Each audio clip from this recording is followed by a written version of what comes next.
125 million, which was turned over to me and then delivered to Senator Revilla in his house in Cavite, or about 37 million, and which I then delivered to Senator Binay at a house in Quezon City. Kong Zaldico was asking for a 25% commission. Furthermore, Engineer Alcantara would tell me every time that he made deliveries of cash to Congressman Zaldico in compliance with his commitment to Congressman Zaldico.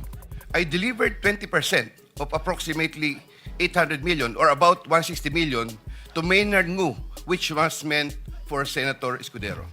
Usec Trigive Olaybar used to work for Senator Ramon Bong Revilla and Senator Sani Angara before his appointment, collect and delivered the agreed 50% commitment to me, which I delivered or caused to be delivered to Usec Olaybar in Magallanes, Makati, and other places.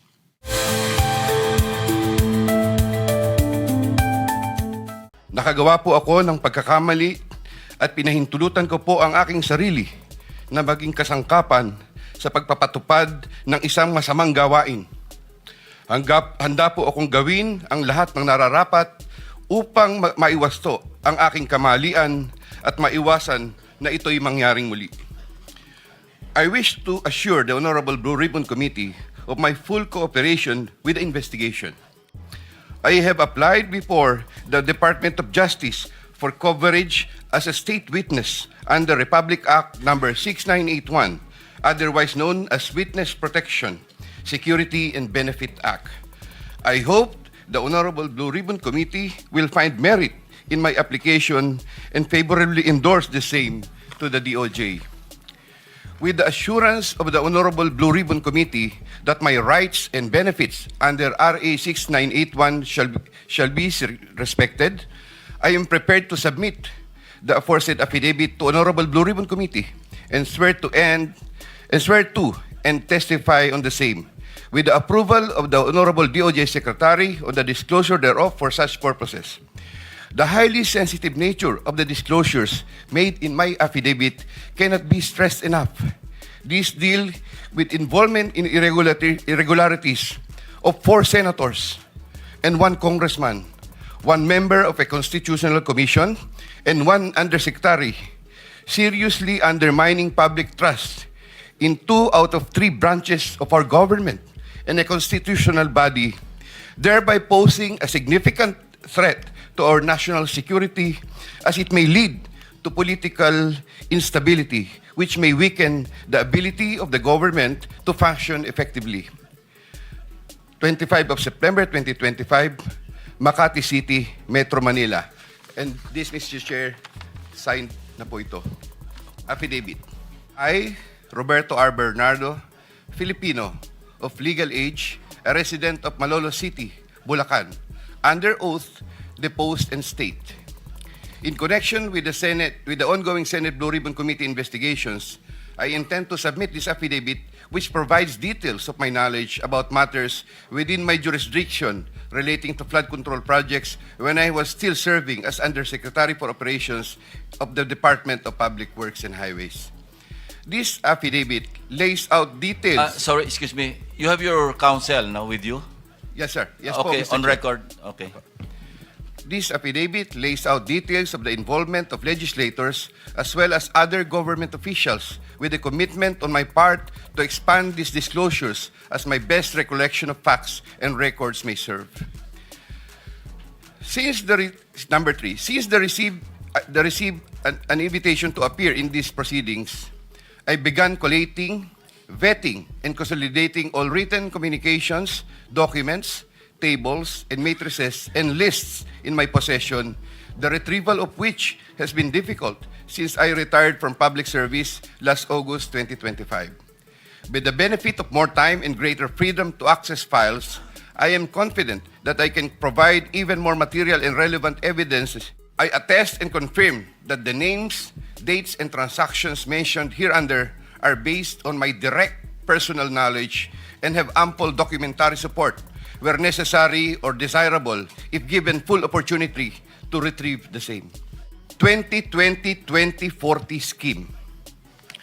Sometime after the State of the Nation address of President Ferdinand Bongbong Marcos Jr. in July 2025, and while I was already on sick leave, I heard from Secretary Bunoan for the first time that Engineer Alcantara, Engineer Hernandez, Engineer Mendoza, and Engineer Dumasig were engaged in contracting activities using the licenses of other contractors. Subsequently, Engineer Hernandez confirmed this arrangement through one of the legislative hearings and by other contractors whose license they used. According to Bryce Hernandez, their sharing is 20-20-20-40% from these activities. My understanding is that they had prepared and signed documents for purposes of collecting payments, which they then apportioned the profits amongst themselves. However, I must admit that I have no personal knowledge on the exact actions they took to accomplish this scheme, and I can only be asked general questions on the systems in place that would have allowed this modus operandi to happen. I categorically state that I have neither knowledge nor participation in these business activities, ghost projects. At about the same time, after the 2025 SONA, I also heard for the first time that aside from the 2020-2040 scheme, were flood control projects, ghost projects, for which Engineer Alcantara, Engineer Hernandez, Engineer Mendoza, and Engineer Dumasig were also responsible. These were confirmed later by Secretary Bunaan during a separate legislative hearings. I called up Engineer Alcantara to ask him about these flood control ghost projects. He denied any participation. Subsequently, he likewise told me that he even convened the officers of Bulacan First DEO to confront them about these ghost projects, and that some officers, it was Engineer Hernandez who was the primary person responsible for the same. In the exact words of Engineer Alcantara, si Bryce po yan. I categorically state that I have neither knowledge nor participation in these flood control ghost projects. Congressman Zaldico. My personal knowledge regarding Congressman Zaldico are set out as follows. Congressman Zaldico one time called me to say that he met Engineer Alcantara and wanted to confirm, maayos bang kausap si Engineer Alcantara? To which I replied, maayos po. Engineer Alcantara then told me that Kong Zaldico was asking for a 25% commission, and out of that amount, 2% was to be shared equally between Engineer Alcantara and myself. In his exact words, boss, hati na tayo sa 2%. Furthermore, Engineer Alcantara would tell me every time that he made deliveries of cash to Congressman Zaldico in compliance with his commitment to Congressman Zaldico. In this affidavit, I shall mention my personal knowledge regarding Senator Chis Escudero as follows. Maynard Ngu and I are close friends, and we go years back. He is also a close friend and campaign contributor of Senator Chis Escudero. Maynard Ngu asked me to submit a list of projects. I personally submitted a list of projects to Maynard Ngu, and some of the items therein pertaining to Valenzuela and Marinduque projects were subsequently included in the General Appropriations Act. A copy of the list of Valenzuela and Marinduque projects is here to attach to this affidavit as Annex A. When I gave him the list and in relation to the commitment, I asked him, Boss, paano to? Maynard replied, bahala ka na. I asked, Boss, okay na ba ang 20%? Maynard said, okay.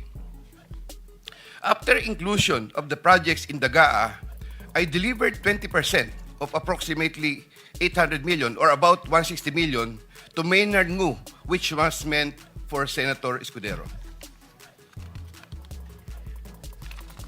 Finally, I would like to add that deliveries of cash were personally made to me, by me, to Maynard Ngu at his office in Manila.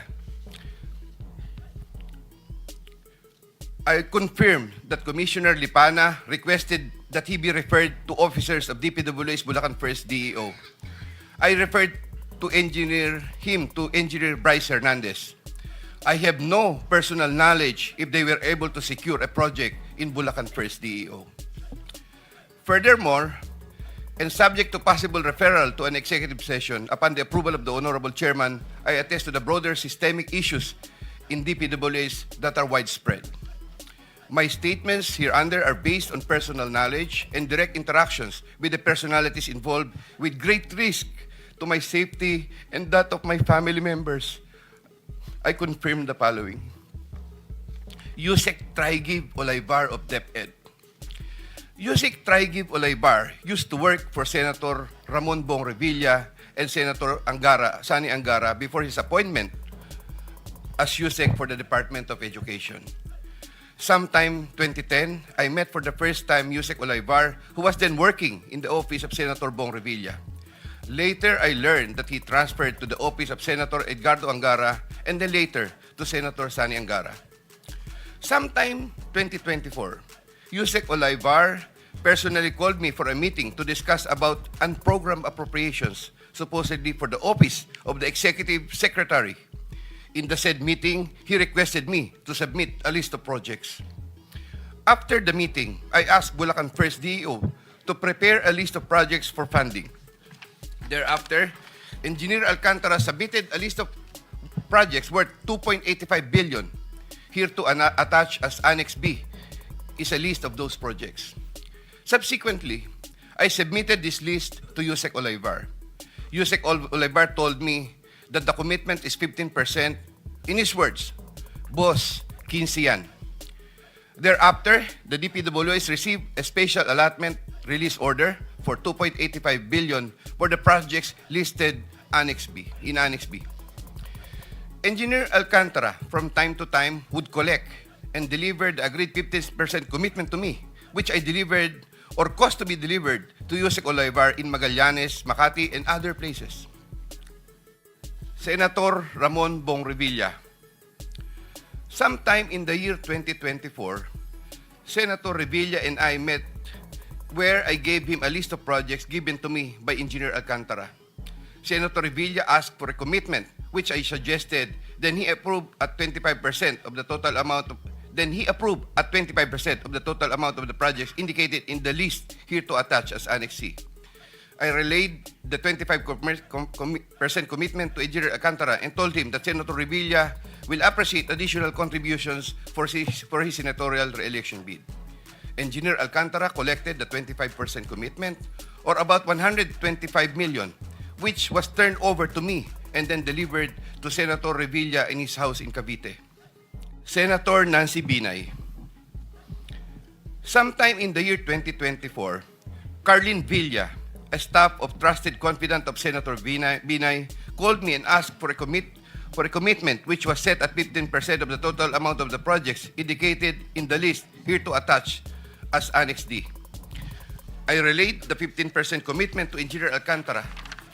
Engineer Alcantara collected 15% commitment, or about 37 million, which was turned over to me and which I then delivered to Senator Binay at a house in Quezon City.